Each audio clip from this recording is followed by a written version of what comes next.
Yeah. Hey, what are you working on? Lot of conversations about VAs, virtual assistants. Okay. Which So, kind? American or Filipino? very few virtual assistants are American. Very few. Well, it depends on So, the a name lot. they give you.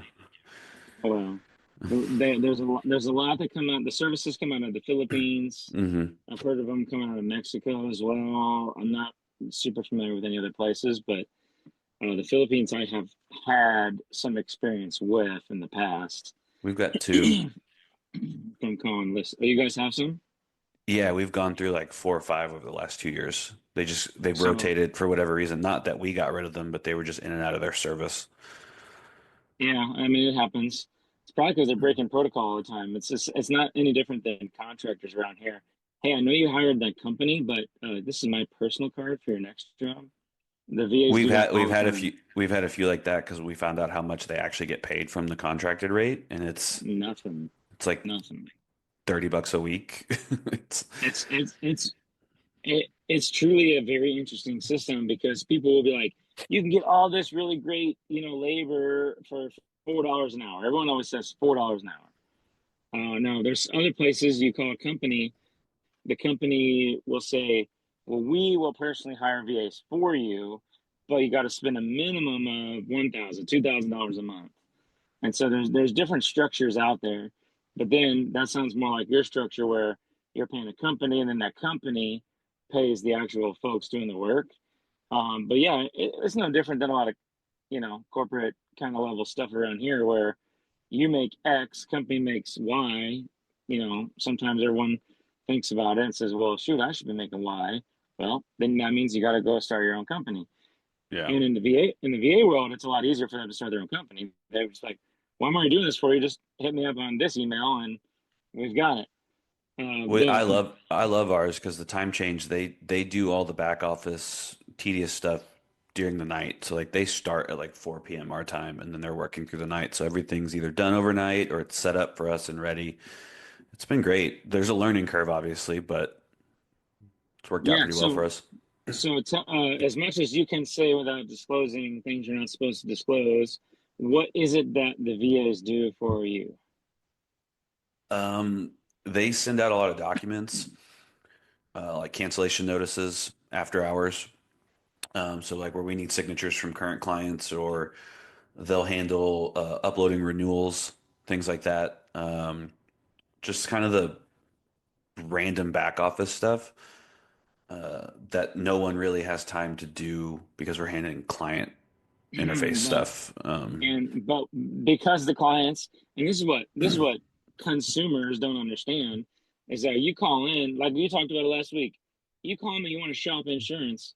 Let me tell you what I shopped for you. Let me give you the results. What they don't understand is how much time it takes to produce really good results. Yeah. So a salesperson has to go through a lot of hoops, go through all these different platforms, systems, database, whatever it is, and websites. Finally, get all the pricing, pull it together, and say, "I've got a presentation ready for you. I'm ready to go. Let me show you what I got." That takes a lot of time. Building a business takes a lot of time. There's a lot of Hmm. details. That stuff those VAs are doing behind the scenes, the back office stuff, like you call it, without it, there is no deal of any kind. You could have the Hmm. best quote of all time, all the clients say yes, but the back office stuff doesn't get done. It does not go through. You don't make any money, business closes. Yeah. So when you're a small company, these VAs are a really interesting idea and concept because you can get really high quality labor hours, really high quality work done at an affordable price because it works for their local economy. They take those checks all day long. They work their butts off. They're no dumber or anything else. Like a lot of people are like, well, you don't want just VAs because they're like just, they do menial tasks. They can type and do a spreadsheet for you. Like, no, no, they do. They're very smart people. So it's a really interesting concept because you are helping people, but you are outsourcing things. Some people like outsourcing, some people don't. It's just it's a wide range of things that are included in this topic. Yeah, I mean, I know I've heard of, I don't know if we do it. I don't do it because I can't afford to pay for it, but I've heard some agents like on reshops, like you've got your stuff coming up, which we'll talk about today, but uh reshopping, that's tedious for me to get in there and go through every single carrier. So I know some agencies use VAs to just run the quoting system, get everything updated, and then they'll send over two proposals to the actual agent. And the agent will look it over, make sure everything's correct, and then they'll present to the client. It just speeds up the process a little bit. So now they can get through 4 or 5 reshop presentation calls as opposed to in an hour, as opposed to taking the entire day to requote everything. So on the mortgage side, I talked about that with the group that I'm in, for coaching and stuff. That does get pretty complicated because you can't be having VAs that are not licensed quoting mortgages and stuff like that. And they're like, well, do you really want to, give your password and logins to these people to sign into your stuff with confidential information? And there's lots of different types of workarounds. Everyone will have a different answer, but those are the questions that really start to pop up when you're talking about that kind of stuff. I think So, our but VAs are licensed. really We can pay for them to get licensed. I think. interesting. I think. I know that there's some cases where that's been done. I don't know if it's with us, but yeah. And it's just data entry. They're just making sure the dates are up to date. They're not changing anything and they're just running it through the Yeah, platform. but So for it's us, just, it's low risk, but yeah, I understand what you're saying on the mortgage side. but well, same thing. No matter what, you want to give them low risk tasks. You want Hmm. to say, "Hey, do this thing for me. Let me review it." And then, like one part of it is social media. I'm really interested in having VAs help me with social media, saying, "Hey, I got this clip that I made, but I just haven't edited or like come up with all the stuff that I need and then actually posted it. Can you get out there and do it and then tell me when you're about to post it? Show me what you're about to post so I can say yes or no or edit this or edit that." Like Hmm. if I can boil my social media stuff down to minutes instead of hours, I'll happily hire out for that. But you talk to a lot of people in the States. We've been having website conversations, CRM, social, online ads. Those are the kind of people we're interviewing right now. And I don't have $5,000 a month to have you work my socials for what? Yeah. What is that going to produce? Can you tell me that's going to produce an ROI? Because I've done that dance before and it did not produce a single lead, let It was a alone bad dance. ROI. Yeah, let alone ROI. So it's the same thing. I just was at a realtor recruiting event last night. They were talking about it too with a lot of Zillow leads.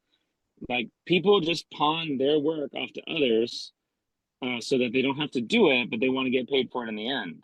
So Hmm. there's a really interesting conversation out there about these um, buyer agreements. Hey, you have to sign this agreement for me to show you a house.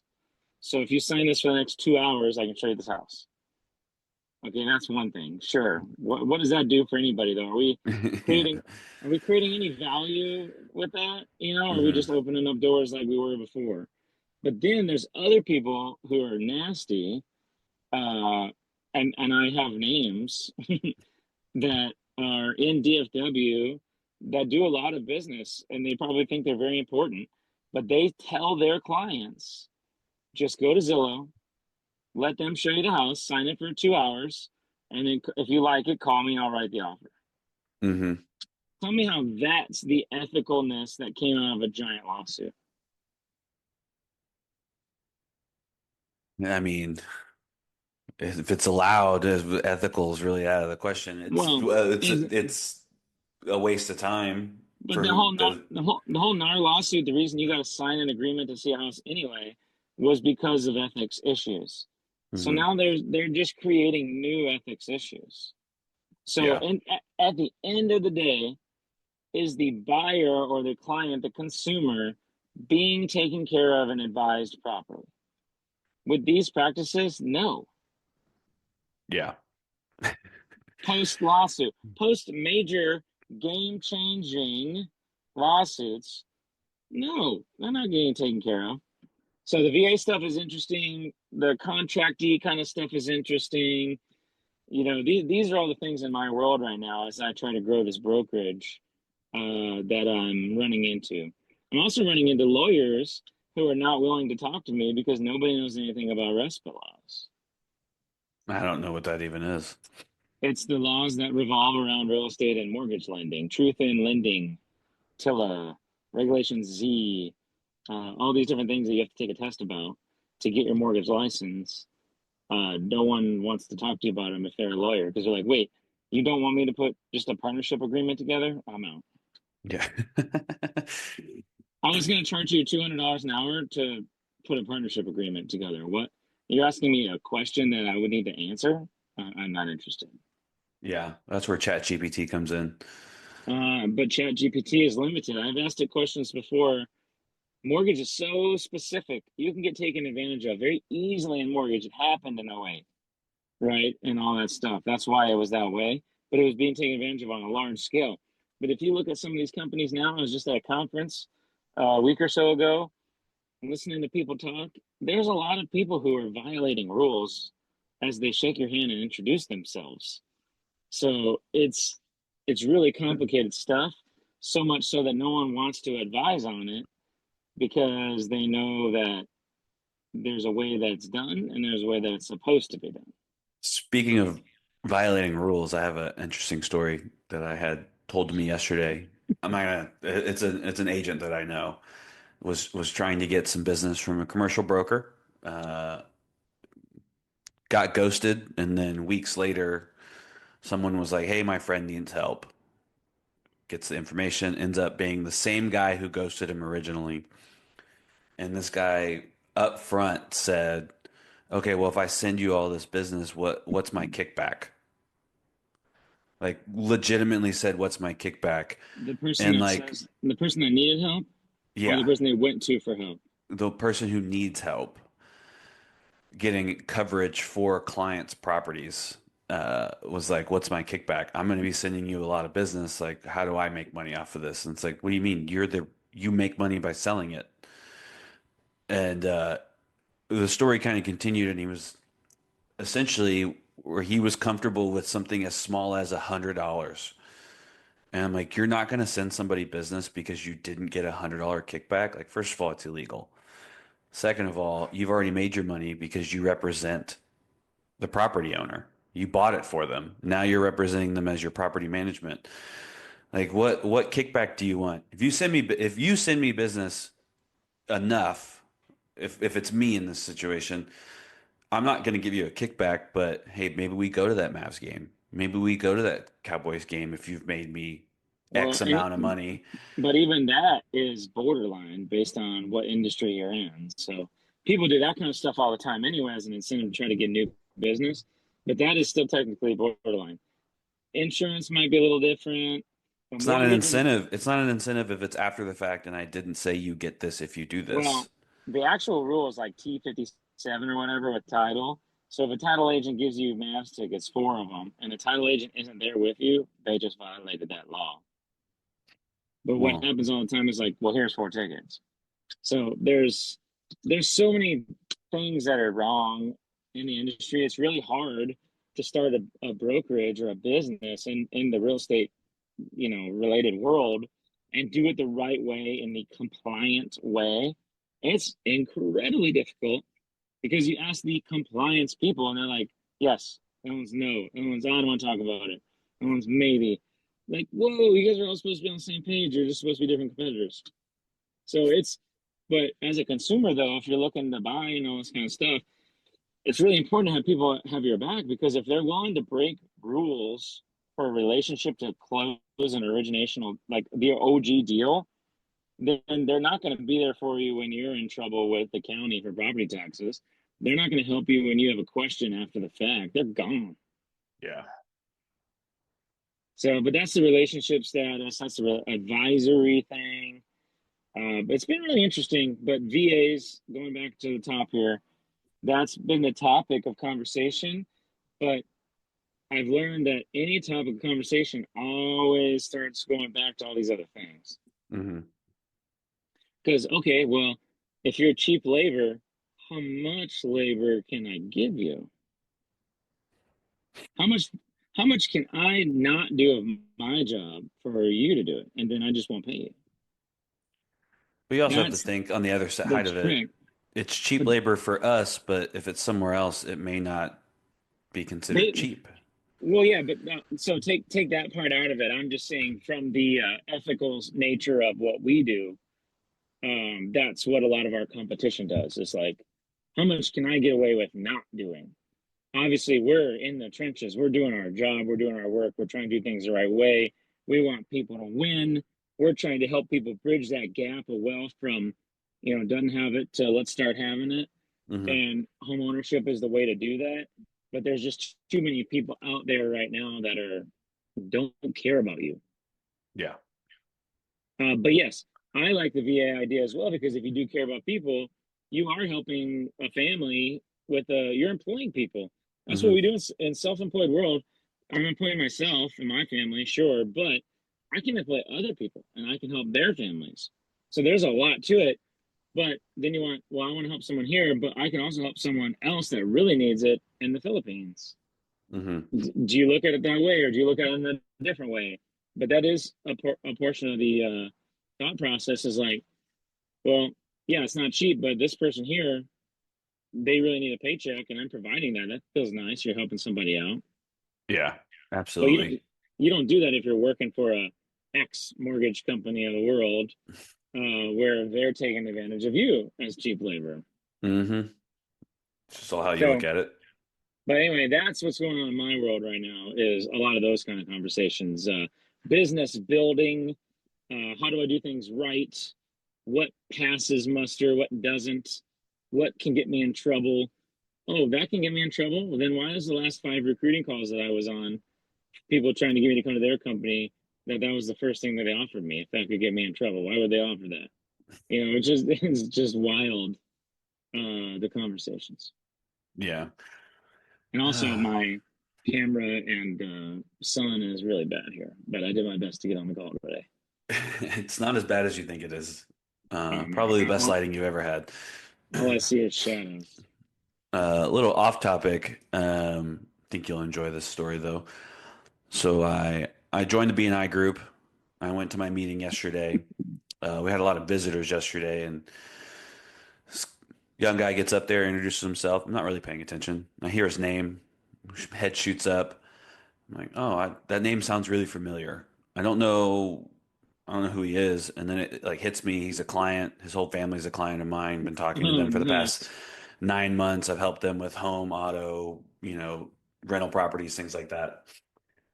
And so we start chatting afterwards. He just got into commercial real estate. He was there as a commercial real estate agent visiting. And I was like, how'd you get into that? That wasn't what you were doing the last time we spoke. He's like, no, I've only been doing it for 2 months.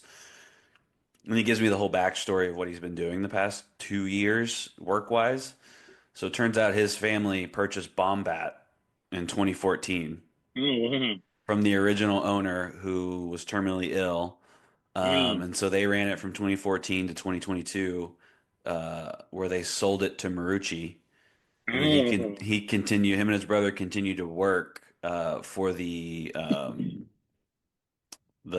holdings company that owned Marucci, who then bought Bombat. So they were doing some like logistics stuff. His brother was doing some marketing stuff, social media wise for them, and then that got flipped again to another company, and they were like, it just we didn't feel like we wanted to be corporate anymore. So, but it was just interesting. I have this guy. I've been talking to this kid for almost a year, him and his family. I know where they all yeah. live. I know their stories. I know he Yeah. just got married. I know where he went to college. I know what his brother's doing, everything. And then for him to just walk into a room and us finally meet and hearing this backstory and Well, Bombat is funny for me to hear too because my first college I was with some guys I really liked that were older, kind of senior leadership dudes when I was young. We would work out together and everything. And I told them like, I'm leaving. I'm not staying at this school. And they're like, well, here's a couple dozen baseballs and a bomb bat. Take it with you while you go. Like they won't know it's gone. So I've got a bomb bat yeah, in my house. And I you used it when I first moved down here. I played in the wood bat summer league, and I used used it. that. I used that bomb Yeah, bat. he said a lot of the other bat companies have tried to copy them, but the original owner is the only one who knew the entire start to finish process. Wow. And when he passed away, the 6 employees that made the bats for him in the facility, they only knew the process of their portion of the process. Oh So like if wow. you lost a piece of them, you couldn't complete it. So it was a Good big for learning him. curve, they said, when they bought it to figure out how to do it, and they messed up a few batches as well. Isn't that a But great Paul? That's a great thing right there. That's I don't know what that's called. I know there's a word for that style of process, but that is I like that. yeah, it was an interesting It's story. I a wasn't expecting to hear that yesterday. it basically feels like there's a piece of steel in the middle of it where the wood literally can't break. Yeah, he said it's a thin layer of wood veneer, compressed foam, and then there's like a center core, which is just I think hard plastic or rubber or something. But it's legal in a wood bat league, you know, Hmm. because I was a bad hitter. Let's just face it, I'm not that great at it. Like either I'm here just trying to get picked up. I can't afford to break a bat every game and keep paying for 50 hundred Right. dollar bats, $150 bats or whatever it was at the time. Some of those bats are expensive, a few $100. The bomb bat though, it was great. I picked it up from the closet. It was a 34, 32, and swing that thing. It was good. Yeah, it's funny. That's how he found it though, was his dad was like, "You're breaking too many bats. We got to find a new option." And so he stumbled across it online, and the website had a little notice on it that they were looking for buyers. Like they were actively trying to sell the company. So they put in a bid and won it. Very interesting. Yeah. So, Well, let's hear your final thoughts. Let's wrap this up. So, I talked a little bit about business building today. I'll say the markets are continuously, slowly but surely, just getting better as far as the rate markets. So, I think there's going to be a lot of refinances coming up. Don't be the first one in. Hang in. This is not a Ponzi scheme. On a Ponzi scheme, you want to be the first one in because yeah. the last ones get all their money taken. First one, somebody's got to make money for everyone else to want to invest, where they then get stolen from. Hmm. But in the rate market here, it's gonna keep kind of coming down a little bit, is what it seems like. It's been begging to come down for a couple years now, so it is slowly coming down, and we're legit under 7% now as an average, as long as you have good credit, right? Right. We need to know our credit scores. If you don't know them, let's talk about how you can figure it out. Don't use Credit Karma. Let's talk about what things affect credit, and let's understand all the personal finance things out there. Call us if you need help, right? Shameless plug there. Not even shameless. I'm willing to help you for free so that you can understand what credit means because they never taught you in school with that $70,000 a year thing over there at TCU. Yeah. So, but interest rates are coming down, so they're doing pretty good. But if you look at a rate online or whatever, that's not your rate. You have to qualify for your own rate based on your profile. Yeah. But overall, I think the markets are getting a little stronger. There's a lot of opportunities out there right now with buyers too. I've had a buyer this week lost on multiple offers. They didn't get accepted. So there's multiple offers happening again. Even if it's 3 or 4 offers, 2 offers, that's still multiple offers. Whereas Hmm. before they would sit for 100 days and then you just ask for the world and you get almost all of it. Yeah. You can still ask for things and get it, but just know the other offers are asking too. You just have to ask a little bit less. Uh, so that's kind of the state of the market from my eyes. What you got for final words? I mean, things are improving on our end, and improving is not what consumers think, but it's improving. Just know that your financial responsibility is going to be a little bit higher on the back end, and just accept it. Um, I have. We'll probably have to talk offline, but I had a client say, "Yeah, they're quoting me like $70 a month." I'm like, "What's the deductible? What's the thing?" Well, actually, this one company said they would, if something bad happened, they would replace the house at this cost, and another one at this cost, and then another one at the actual price I'm paying. Uh, and so I'm like, "Do you understand what you just said?" mhm. So obviously I said, "Hey, I got a guy named Greg that can Yeah. answer those questions for you." But that's an interesting thought too. Talk about that back end real quick. I What do you mean, mean? it's What do you mean by that yeah. statement? It's your deductible. So before it used to be flat rates, then in the 90s it turned into percentage basis where you're covering, 1 or 2% of the total value you're insuring for, not what you paid for the house, but your value on the insurance policy. And so you're just transferring the risk, right? The risk is back in the 80s when it's a flat $1,000 or whatever, the risk is pretty high on the insurance company's end because they're going to have to cover anything above $1,000 if you need to file a claim. So it's shifting to where, hey, we're going to try to keep your costs down on a monthly basis, but because of that, you're going to have to pay more if something happens. Because we're going to take up less because we're covering more of the cost up front by keeping your premiums down. So it's just a transfer of risk. So you're seeing almost everything's 2% now. Some places you're seeing 3%. I'm I had a seeing anywhere client, from 3 to 5. I had a client leave. She got her rate down to 1,600 a year, but her wind and hail deductible on her roof is 5%, which a total dollar amount was going to be 19,000 and change. And her roof was also actual cash value, and it's a 10-year-old roof, which means they're only probably covering 60 to 70% of it. So if she needs to replace that roof or file a claim, she's out of pocket almost 30 grand just to Great. save $4,000 A year, which a is year. only what, $150 a month to $200 a month. So as it continues, right, it'll still depreciate on the type of plan she's on. So it's going to take her almost fifth. What is it? She's saving 4,000 a year, but For this year, for this year, but as it continues, they're going to cover less and less of that roof. She's going to have to cover more and more on the back end. So it could take her almost 15 years to break even on the savings if she needs to file a claim in that 10 to 15 year range. from my standpoint on mortgages, which mortgages have a lot to say about your insurance, how much you have to have covered and everything else is an underwriting condition to be able to close on a home or a refinance. Um, 5% deductible. Woof. It's not worth the $50 a month savings that you think you're making. What No. happens?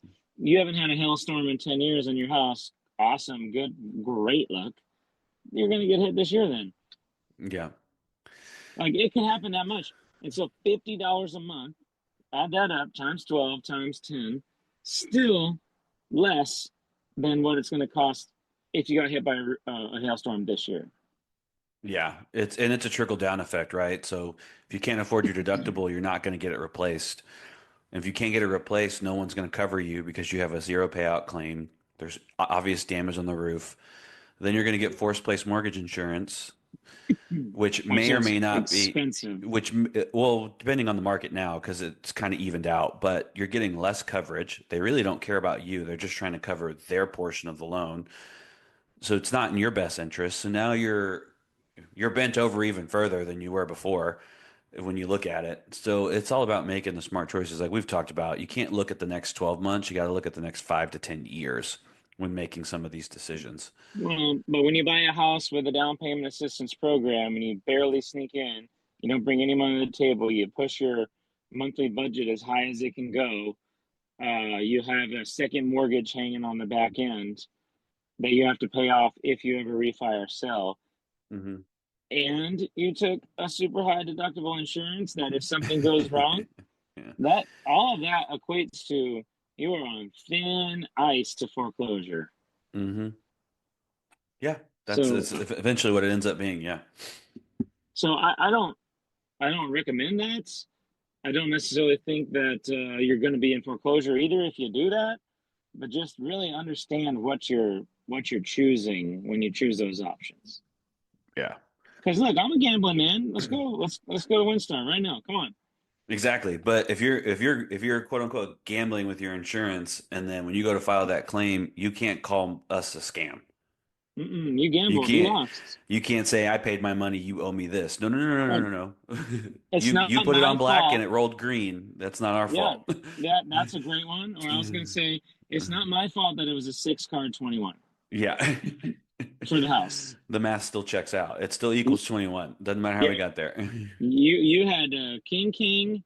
You maybe hit your side bet for $2, but you put $1,000 down, and it's a 6 card, and guess what? You won $2. Sorry, Yeah. Exactly. But yeah, well, let's wrap it up there. We've got to talk offline a little bit about some stuff, but good talk. Everything's looking brighter.